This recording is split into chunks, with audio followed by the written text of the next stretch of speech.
Assalamualaikum warahmatullahi wabarakatuh. Sebelum kita mulai kisah yang penuh hikmah ini, mari kita bersholawat kepada Nabi Muhammad sallallahu alaihi wasallam, agar kita diberikan panjang umur yang barokah. Jangan lupa subscribe dan berkomentar di bawah, karena subscribe dan komentar Anda sangat berarti bagi kami. Mari kita mulai kisahnya. Di sebuah kota kecil di pinggiran Bandung, yang jalannya tak terlalu padat namun cukup sibuk saat pagi dan sore, tinggallah seorang pria sederhana bernama Suparman. Ia adalah seorang polisi lalu lintas, berpangkat rendah, namun dihormati oleh masyarakat setempat karena kejujuran dan kesalehannya. Tubuhnya kurus, kulitnya legam karena terbakar matahari, tapi wajahnya selalu terlihat teduh. Ia tidak seperti polisi pada umumnya yang kerap dicurigai oleh masyarakat. Suparman justru menjadi tempat bertanya, tempat mengadu, dan bagi sebagian orang, simbol harapan bahwa kebaikan masih ada di negeri ini. Setiap pagi sebelum fajar menyingsing, Suparman sudah terbangun dari tidurnya. Ia tak pernah melewatkan salat subuh berjamaah di musola kecil dekat rumahnya. Setelah itu, ia akan memanaskan motor tuanya. Motor lawas berwarna merah pudar yang sering mogok tapi tetap setia menemaninya berdinas.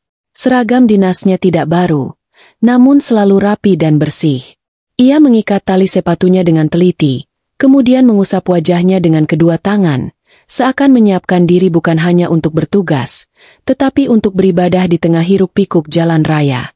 Pekerjaannya sebagai polisi lalu lintas bukan pekerjaan ringan. Ia berdiri di perempatan kota dari pagi hingga siang, meniup peluit, memberi aba-aba, membantu anak sekolah menyeberang, menenangkan pengemudi yang saling serobot, atau kadang hanya menunduk memberi hormat kepada orang tua yang lewat. Tapi tak sekalipun ia tampak kesal atau marah. Hujan deras atau panas menyengat tak membuatnya mundur. Kalau semua orang hanya mencari kenyamanan, siapa yang mau melayani? Begitu ucapnya suatu kali ketika seorang pengendara menawarkan minuman dingin sambil mengeluh soal panas matahari. Ketika jam tugas berakhir, ia tak langsung beristirahat. Ia pulang ke rumah kecilnya di gang sempit dan membantu istrinya berjualan di warung kelontong sederhana yang menjual beras, gula, dan kebutuhan pokok lainnya. Ia membantu menyusun barang, mencatat utang tetangga, atau kadang melayani pembeli sambil tetap mengenakan seragam dinasnya. Wajahnya selalu tersenyum, dan anak-anaknya menyambutnya dengan pelukan hangat. Hidup mereka sederhana, jauh dari gemerlap kota besar, namun penuh dengan cinta dan keberkahan yang tak bisa dibeli dengan uang. Namun di balik senyuman dan kesederhanaan itu, Suparman menyimpan cerita tentang ujian-ujian hidup yang pernah ia lalui. Sebelum ditugaskan di satuan lalu lintas, ia pernah ditempatkan di unit lain yang jauh lebih rawan godaan. Di sana, uang sogokan seperti angin yang berhembus setiap hari, datang tanpa diminta, menggoda tanpa suara. Rekan-rekannya banyak yang tergoda, hidup mewah, membeli mobil, bahkan membangun rumah besar dalam waktu singkat. Tapi Suparman tetap teguh. Ia menunduk ketika ditawari, menolak saat diajak bekerja sama dalam hal yang tak benar. Anak dan istriku tidak boleh hidup dari uang haram, batinnya. Ia tahu, satu suap haram bisa jadi sebab turunnya murka Allah. Suparman ingat betul, masa-masa di satuan lamanya adalah ujian yang paling berat dalam hidupnya. Ia pernah diminta membiarkan sebuah truk muatan lewat tanpa pemeriksaan, dengan imbalan yang menggiurkan. Sedikit saja, Pak, buat tambahan beli susu anak. Rayu seorang sopir yang sudah biasa bermain dengan aparat. Namun Suparman hanya menggeleng pelan. Kalau anakku minum susu dari uang haram, bagaimana kelak aku menjawab di hadapan Allah? Jawabnya tenang. Pilihannya membuatnya dijauhi, bahkan diledek rekan-rekan sesama anggota. Ia dijuluki Ustaz berseragam, seakan kejujuran adalah hal konyol di tengah sistem yang kotor. Tapi Suparman tak pernah membalas cemoohan itu. Ia hanya diam, lalu berwudu dan salat sunnah di pojok musola markas, menenangkan diri di hadapan Tuhan yang lebih tahu isi hatinya. Sikap lurus Suparman pun tidak luput dari perhatian atasannya. Pernah suatu ketika, ia dipanggil secara khusus dan diperingatkan. Jangan terlalu idealis, men. Dunia ini keras. Kita juga butuh makan. Tapi Suparman hanya menunduk hormat. Baginya, lebih baik dimarahi atasan daripada dimurkai oleh Tuhan. Dalam benaknya, Menjadi polisi adalah bentuk amanah, bukan ladang mencari keuntungan pribadi. Maka ketika kesempatan untuk pindah ke satuan lalu lintas terbuka, ia langsung mengajukan diri. Baginya, berdiri di tengah jalan lebih ringan daripada duduk di balik meja yang dipenuhi amplop gelap. Ia memilih jalur terjal, agar hatinya tetap bersih. Namun, hidup bersih bukan tanpa risiko. Di kesatuan lalu lintas pun, masih ada godaan-godaan kecil yang menguji keimanannya setiap hari. Pengendara yang melanggar sering menyelipkan uang ke dalam surat-surat kendaraan, berharap bisa lolos tanpa tilang. Tapi Suparman selalu menolaknya, bahkan mengembalikan uang itu sambil tersenyum. "Pak, lebih baik uang ini buat beli nasi anak di rumah, daripada jadi dosa di akhirat."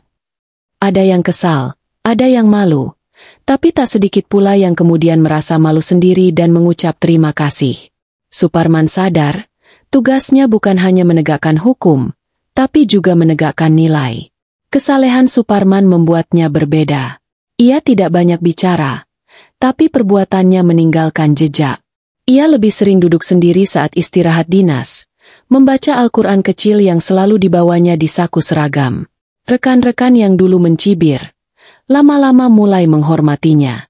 Ada yang diam-diam meminta nasihat, bahkan ikut salat berjamaah di musola setelah melihat ketenangan yang terpancar dari hidup Suparman. Dalam diam, ia telah menjadi cahaya kecil di tengah gelapnya sistem. Dan ia tak pernah merasa bangga, karena ia tahu semua itu bukan karena dirinya, tapi karena pertolongan Allah yang terus menjaganya. Sore itu, awan menggantung berat di langit kota kecil itu. Suparman baru saja menyelesaikan tugas jaga sore di simpang utama. Udara dingin mulai turun, dan jalanan terlihat sepi. Ia memutuskan pulang lewat jalan tikus di pinggir kota untuk menghindari kemacetan. Tapi ketika motornya melewati tikungan tajam di jalan sempit itu, matanya menangkap pemandangan yang membuat langkahnya terhenti. Sebuah mobil mewah dihentikan secara paksa oleh dua pria bertopeng. Jantungnya berdegup lebih cepat. Tanpa berpikir panjang, ia segera mematikan mesin motornya dan menepi pelan-pelan. Ada yang tidak beres. Ia tahu, detik-detik selanjutnya bukan lagi tentang tugas, tapi tentang keberanian. Suparman menyembunyikan dirinya di balik semak kecil di tepi jalan, hanya beberapa meter dari lokasi kejadian. Ia melihat dua pria berbadan besar menyeret keluar sopir dari mobil mewah itu, lalu memukulinya dengan kasar. Salah satu dari mereka mengacungkan senjata tajam, mengancam akan melukai jika korban berteriak. Suparman tahu betul, dalam situasi seperti itu, satu keputusan bisa menentukan hidup dan mati. Ia tak membawa senjata, hanya peluit, tongkat kecil, dan seutas tali. Tapi nalurinya sebagai penegak hukum dan imannya sebagai hamba Allah membuatnya tak bisa tinggal diam. Ia menghela napas panjang, membaca basmalah, lalu bergerak perlahan dari balik semak. Dengan langkah cepat namun tenang, Suparman muncul ke jalan dan berteriak keras. "Berhenti! Polisi!" Para perampok terkejut, tidak menyangka ada aparat di tempat sepi seperti itu. Salah satunya mencoba menyerang Suparman dengan pisau, tapi dia sigap menghindar, lalu menjatuhkan peluit ke tanah dan menggunakan tongkat dinasnya untuk menahan serangan. Pergulatan berlangsung sengit. Mobil mewah itu terguncang akibat dorongan tubuh mereka. Suparman sempat terjatuh dan lututnya terbentur keras ke aspal, tapi ia bangkit lagi. Di tengah situasi genting itu, ia berteriak meminta bantuan. Seorang pengendara ojek online yang melintas segera memanggil warga sekitar, dan dalam waktu singkat, para pelaku berhasil dilumpuhkan dan diserahkan ke polisi setempat. Korban yang berhasil diselamatkan adalah seorang pria parubaya, pucat dan gemetar, dengan pakaian kantor yang robek dan berlumuran darah di pelipisnya. Suparman membantu mengangkatnya masuk ke mobil patroli yang datang menyusul. Di perjalanan menuju kantor polisi, pria itu tak henti-hentinya mengucap syukur dan berterima kasih. "Pak, saya membawa uang gaji untuk seluruh karyawan kantor. Kalau uang itu hilang, ratusan keluarga tak bisa makan bulan ini." Ucapannya membuat Suparman terpaku sejenak. Dalam diam, hatinya bergetar. Ia tak menyangka, aksinya hari itu bukan sekadar menyelamatkan satu nyawa, tapi ratusan kehidupan. Keesokan harinya, berita tentang aksi heroik Suparman tersebar luas. Video amatir yang direkam oleh warga viral di media sosial. Sosok polisi sederhana dengan motor tua yang menumpas perampokan bersenjata di pinggir kota menjadi perbincangan. Media datang silih berganti, mewawancarainya di rumah sempit yang kini ramai dikunjungi warga. Tapi Suparman tetap bersikap tenang, bahkan sedikit canggung ketika dipuji. "Saya hanya melakukan tugas saya," ucapnya singkat. Namun dunia menilai lain. Kapolri sendiri menghubungi pimpinannya dan menyampaikan penghargaan khusus. Suparman diundang ke Jakarta untuk menerima kenaikan pangkat luar biasa dan sebuah hadiah yang tak pernah ia bayangkan. Beberapa hari kemudian, Suparman dan istrinya menangis haru saat menerima kabar bahwa mereka akan diberangkatkan umrah bersama rombongan khusus. Pengusaha yang selamat dari perampokan itu, yang ternyata adalah direktur utama sebuah perusahaan swasta besar, turut memberikan hadiah berupa modal usaha dan kendaraan dinas baru untuk Suparman. Awalnya, ia menolak dengan sopan. "Saya tak ingin menerima apa yang bukan hak saya," katanya. Namun setelah mendapat izin dari atasannya, dan atas pertimbangan niat baik sang pemberi, Suparman akhirnya menerima hadiah itu dengan hati-hati. Baginya, ini bukan keberuntungan dunia semata, tapi buah dari kesabaran, kejujuran, dan istiqomah yang selama ini ia pertahankan. Meski hidupnya mulai berubah, Suparman tak pernah mengubah prinsip hidupnya. Rumahnya masih sederhana. Warung kecil milik istrinya tetap dibuka setiap pagi seperti biasa. Kini, pelanggan justru semakin ramai. Banyak yang datang bukan hanya untuk belanja, tapi juga ingin bertemu dan menyapa langsung sosok polisi jujur yang menginspirasi.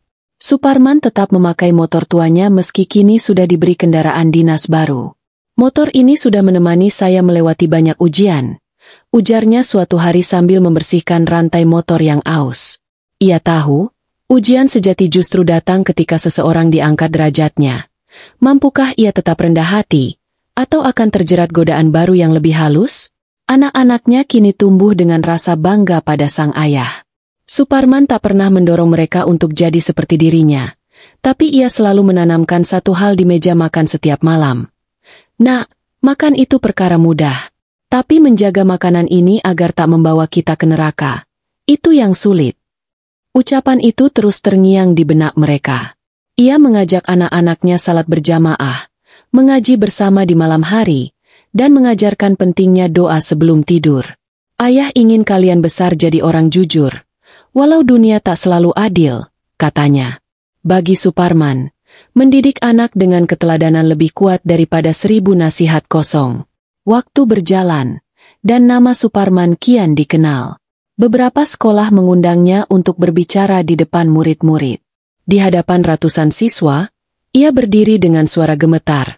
Tak terbiasa disorot seperti itu. Tapi ia tetap berbicara dari hati. Ia menceritakan tentang arti menjadi pelayan masyarakat, tentang menjaga integritas di tengah godaan, dan tentang keyakinan bahwa rezeki yang halal akan membawa keberkahan. Banyak siswa yang menangis. Guru-guru mengangguk penuh haru. "Jadilah orang baik, walau dunia menganggapmu bodoh," ucap Suparman menutup pidatonya. Tepuk tangan mengiringi, tapi hatinya hanya tertuju pada satu hal, ridha Allah. Suatu malam, setelah salat tahajud, Suparman duduk di teras rumahnya sambil memandangi langit Bandung yang bertabur bintang. Ia mengingat semua perjalanan hidupnya.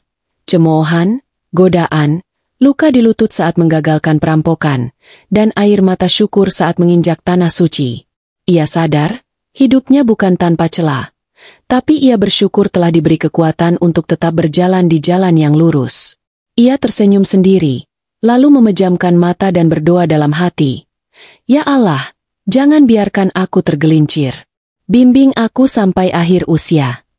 Dalam sunyi malam itu, langit terasa lebih dekat. Kisah Suparman menjadi bukti bahwa kebaikan, seberapapun kecilnya, tidak pernah sia-sia. Keteguhan hatinya bukan hanya menyelamatkan orang lain, tapi juga membawa perubahan besar dalam hidupnya sendiri. Ia membuktikan bahwa menjadi polisi bukan hanya soal seragam dan pangkat, tapi soal jiwa dan amanah. Allah, yang Maha Melihat, akhirnya mengangkat derajat Suparman di dunia, dan insya Allah, di akhirat kelak. Sebab jika Tuhan sudah berkehendak, tak ada yang mustahil. Dan dalam hidup Suparman, kita belajar, kejujuran mungkin lambat, tapi ia selalu sampai pada tujuan.